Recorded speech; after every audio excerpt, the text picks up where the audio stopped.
Confirmement du ciel politique, un nouveau soleil né, soleil d'unité, soleil de justice, soleil de travail.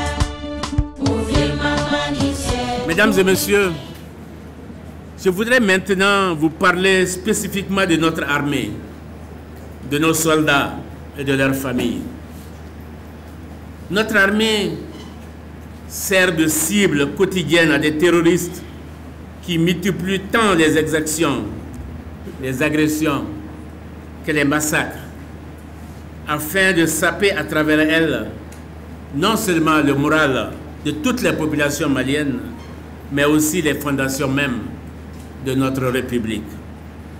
Chaque soldat des femmes qui tombe pour notre patrie est une vie sacrifiée pour la défendre, ainsi que la communauté de sœurs et frères, fils et filles, mères et pères de notre nation. Chaque soldat des femmes qui tombe pour notre patrie est une vie sacrifiée afin que notre nation reste debout, en dignité et en solidarité, face à l'adversité la plus perverse, la plus immonde et la plus meurtrière.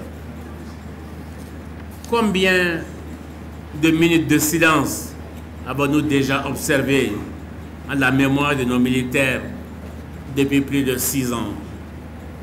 Elles s'additionnent en heures, trop d'heures, qui font des nuits de leur famille des ténèbres, des nuits qui attristent et agressent nos pensées. Pour cela, il faut éviter le piège visant à stigmatiser l'armée. Il faut éviter le piège visant à saper le moral de notre armée. Il faut éviter le piège visant à dévaloriser notre armée.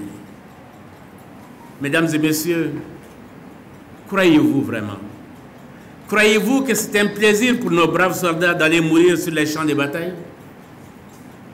Croyez-vous que les femmes et les enfants des militaires sont heureux d'apprendre le décès de leur mari et père? Non. Non et non. L'armée n'est pas un électron libre. L'armée n'est pas un corps isolé, différent des autres corps de la société. Non, l'armée, notre vaillante armée, est victime de l'insouciance et de la gabegie du régime. Elle souffre de la même maladie que les secteurs de la santé, de l'éducation, de l'agriculture, des transports, de l'élevage, de la culture, en un mot, tous les secteurs d'activité.